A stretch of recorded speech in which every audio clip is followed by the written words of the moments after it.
Hello everyone, welcome back to my channel Science with Sangati. So, today is the lecture 4 of the topic Cell, the fundamental unit of life. ठीक है? तो ये last class होगा हमारा इस topic के बारे में। अगर आप लोगों ने नहीं देखे हैं पहले के वीडियोस तो उनको जरूर देखना क्योंकि पहले के वीडियोस भी बहुत इंपॉर्टेंट थे। ठीक है? So today is a very small little topic is remaining, तो उसी को हम कवर करेंगे फटाफट। Alright, so all of you take out your notebook and let's get started. Okay, so in the previous class we already discussed about the functioning of the cell and the cell organelles. ठीक है, अब हम ये एक cute सी लड़की है, ये पूछ रही है, क्या पूछ रही है, what is the difference between animal cell and the plant cell. तो हमने सारे सेल ऑर्गेनल्स लास्ट क्लास में डिस्कस कर लिए थे, है ना। आप बताओ क्या डिफरेंस है प्लांट सेल और एनिमल सेल में, क्या हो सकता है। सारे हमने cell organelles we have already discussed, right. So there are some differences, let's see this.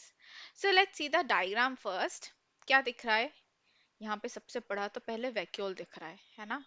और यहाँ पे नहीं है, छोटे छोटे वैक्यूल्स है। सो ये फर्स्ट डिफरेंस हो गया हमारा। So plant cell has one very large vacuole, animal cell has small vacuoles, okay, and many in number.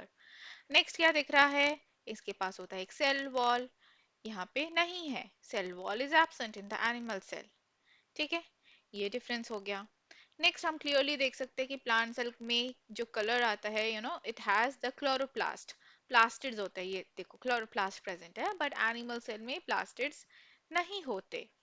Correct, तो ये भी एक और डिफरेंस हो गया। So let's see, there are so many differences, हम इसको एक टैबुलर फॉर्म में देख लेते हैं and all of you can take a note of this also. Okay, plant cell are usually larger than the animal cell, cell size जो है इसका बड़ा होता है, एनिमल सेल का छोटू सा होता है। ऑलराइट, प्लांट सेल में cell wall is present in addition to the plasma membrane, and it consists of the middle lamellae, primary and the secondary walls, cell walls होते हैं इसमें। जबकि एनिमल सेल में सेल वॉल एब्सेंट होता है, जो कि हम क्लियरली देख चुके हैं। ठीक है, अच्छा, प्लांट सेल में एक और चीज होती है, दैट इज द प्लाज्मोडेस्माटा। अब ये क्या चीज होती है, बेसिकली सी सेल्स के बीच में ना छोटे छोटे स्पोर्स जैसे स्ट्रक्चर होते हैं, मेनली रूट्स में होते हैं प्लाज्मोडेस्माटा, वी कैन सी। जैसे ये सेल्स है, जैसे मैं अगर यहाँ पे ड्रॉ करूँ, ये सेल्स है। ठीक है, सेल्स ऐसे जुड़े हुए हैं, राइट। अब इसके बीच में छोटा सा एक गैप होता है, इस तरह से चैनल, यू कैन से a small narrow channel is there, that is the plasmodesmata. इस चैनल का क्या फंक्शन होता है, so it is basically helping to pass the water and minerals when the roots are absorbing the water. All right, so by the process of osmosis जब water and minerals pass हो रहे हैं, तो that is passing through the like plasmodesmata, छोटा सा channels होता है। All right, तो जो कि एनिमल सेल में एब्सेंट होता है, क्योंकि ऑफ कोर्स एनिमल सेल में क्या काम है, प्लाज्मोडेस्माटा का, right. Chloroplast is present in the plant cell and chloroplast is absent in the animal cell. Vacuole is very large in the plant cell and it is very prominent also, whereas in the animal cell vacuoles are very small and temporary. Alright, vacuole के surrounding में एक membrane होता है, that is called as the tonoplast, इसमें वो absent होता है membrane. Okay, next is the centriole. Centrioles we have already discussed about that कि इसका क्या फंक्शन होता है सेल ऑर्गेनल्स में, हम डिस्कस कर चुके हैं, तो पिछला वीडियो जरूर देखना, लेक्चर 3 का। ऑलराइट, तो it is present in the animal cell and it is absent in the plant cell. Okay, nucleus जो है प्लांट सेल में, it is at the corner और you can say the periphery of the cell, because of course a very large vacuole is present, तो nucleus एक कोने में हो जाता है। एनिमल सेल में न्यूक्लियस होता है बिल्कुल सेंटर में। ठीक है, प्लांट सेल में जो लाइसोसोम्स है, they are very rare in the plant cell. ठीक है, लाइसोसोम्स बहुत रेयर होते हैं प्लांट सेल में। एनिमल सेल में lysosomes are present prominently. Plant cell में स्टोरेज मटेरियल जो है, that is the starch. Okay, so basically after the photosynthesis the glucose is converted into the starch for storing, all right, as a storage. but animal cell में ये जो carbohydrates है, glucose है, वो किस में कन्वर्ट हो जाते हैं, ग्लाइकोजन में कन्वर्ट हो जाता है। ठीक है, उस फॉर्म में स्टोर रहता है, ग्लाइकोजन के फॉर्म में। So this is the difference between the plant cell and the animal cell, all of you can take a note. All right. I hope you have taken the notes. Now let's moving on. Now there is a question that how the cell multiply itself. ये जो cell है cell खुद को multiply कैसे करता है मतलब एक से दो, दो से चार, फिर चार से आठ, फिर आठ से सोलह, ये कैसे पॉसिबल है, ये कैसे होता है, बताओ anyone? So the cell multiply itself by dividing itself. Isn't it interesting? मतलब मल्टीप्लाई हो रहा है और कैसे डिवाइड होके हो रहा है? हाँ भाई, डिवाइड होके हो रहा है। तो इस प्रोसेस को बोलते हैं हम सेल डिवीजन प्रोसेस। ओके, तो कैसे मल्टीप्लाई हो रहा है? डिवाइड होके basically cell division. So there are two types of cell division in the eukaryotic cell, that is mitosis and meiosis. Okay, दो टाइप के सेल डिवीजन के प्रोसेस होते हैं. सो माइटोसिस जो है it occurs in the somatic sales.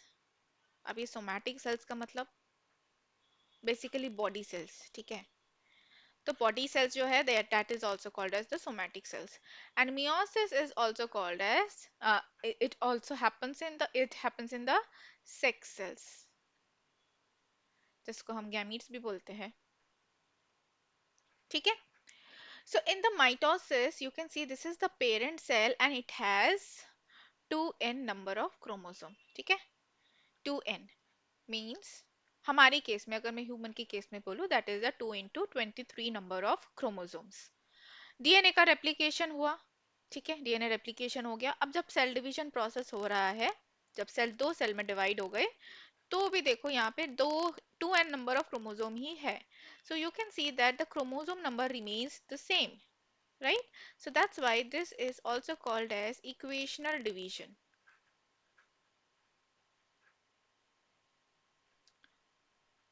Mitosis is also called as equational division. Okay, in case of meiosis you can see this is the parent cell, chromosome number उतना ही है, 2n ही है, ठीक है? which is diploid, DNA का replication हुआ. अब यहाँ पे मियोसिस देखो, meiosis occurs in two phases, meiosis 1 and meiosis 2, ठीक है? इनके बारे में डिटेल्स में आप हायर ग्रेड में पढ़ोगे, 11th क्लास में पढ़ोगे, if you choose bio in the 11th class. Okay, तो मियोसिस वन होता है, मियोसिस टू होता है. मियोसिस वन में तो देखो एक से दो डिवाइड हो गए, 2n ही रहा. बट जब मियोसिस टू हुआ, इसमें देखो ये हाफ हो गए, है ना? यहाँ पे देखो चार चार थे, यहाँ पे कितने हो गए? दो रह गए, आधे आधे हो गए, राइट? हाफ हो गए ना. तो यहाँ पे इट बिकम्स n नंबर. तो पहले यहाँ पे क्या थे? 2 इंटू 23, और अब कितने हो गए? सिर्फ 23 नंबर. तो ये हाफ हो गया, right? So that's why it is also called as reductional division. Clear? Okay, इसको reductional division भी बोलते हैं. नोट कर लेना है इसको, ठीक है? डायग्राम्स को भी नोट कर लेना. So इसका एक tabular form में let's see the difference. It occurs in the somatic cells, okay, and meiosis it occurs in the germ cells. Mitosis, nucleus divides only once. Mitosis में जो nucleus है ये एक ही बार डिवाइड हुआ है ना, ये one time nuclear division takes place, ठीक है? one time. यहाँ पे कितनी बार हो रहा है? ये एक, ठीक है? ये एक बार हुआ और ये दो बार हुआ. Two time nuclear division takes place. So in the mitosis, nucleus divides only once. In the meiosis, nucleus divides twice. In the mitosis, there are some phases like prophase, metaphase, anaphase, and telophase. In the meiosis, there are prophase 1, prophase 2, metaphase 1, metaphase 2. You know, मतलब हर एक चीज का दो दो है, ठीक है? पहले prophase 1, metaphase 1, anaphase 1, telophase 1 होता है. उसके बाद होता है prophase 2, metaphase 2, anaphase 2, telophase 2. ठीक है? दो फेज होते हैं मियोसिस में.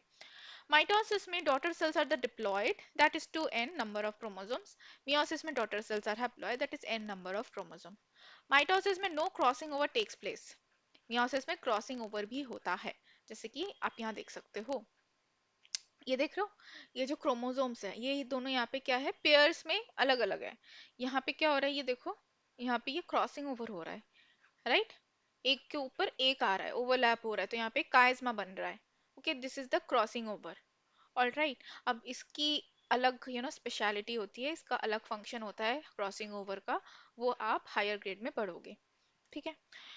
Now mitosis increases the number of the normal cell, ठीक है, बेसिकली सी हमारे बॉडी में हमारी हाइट इंक्रीज हो रही है, तो of course number of cells भी इंक्रीज हो रहे हैं ना, तभी तो हाइट इंक्रीज हो रही है, या फिर हमारा ग्रोथ हो रहा है। तो वो किससे हो रहा है? वो माइटोसिस से हो रहा है, ठीक है। या फिर हमारे अगर चोट लग जाती है तो वो वहाँ पे जो घाव है वो कुछ दिनों में ठीक हो जाता है। तो वहाँ पे सेल्स कैसे हुए, डिवाइड कैसे हुए? माइटोसिस से हुए, ठीक है। मियोसिस के क्या होता है? It produces the egg and the sperm cell which is basically helping in the reproduction process. Alright. Mitosis is involved in the healing and the growth, जो मैंने अभी बताया. Meiosis is helping in the involved in the genetic variations and the like process of reproduction में ये helpful होता है. Okay. Mitosis, two daughter cells are produced. एक से दो बने और इसमें कितने बन गए? चार. ठीक है, four daughter cells are produced. Okay. Mitosis में अगर कोई मेल फंक्शन होता है, मतलब इस सेल डिवीजन प्रोसेस में अगर कोई प्रॉब्लम होता है, so it can cause the cancer, ठीक है। Because cell division, if it is in a happening in a uncontrolled way, so this results in the cancer, okay. Whereas अगर meiosis के time पे अगर कोई भी प्रॉब्लम होता है सेल डिवीजन के टाइम पे, तो it can lead to the genetic disorders, जैसे कि डाउन सिंड्रोम है, क्लाइनफेंटर है, टर्नर सिंड्रोम है. There are many very genetic disorders which can happen. All right. So these are the difference between mitosis and meiosis. You can take a note of this. Okay. तो यही छोटा सा topic रह गया था. So I hope it is clear to all of you. If you have any doubt, you can put it in the chat box. All right. And that is it for today's session, students. Thank you so much for watching the video. ये chapter हमारा होता है खत्म. Cell chapter खत्म. Okay. So next please subscribe to my channel for more such videos. ठीक है. And hit the like button. पूरा अगर देखा है, अच्छा लगा है, तो like कर दो. ठीक है. And channel को भी subscribe कर दो. So take care. Have a nice day, all of you. Bye bye.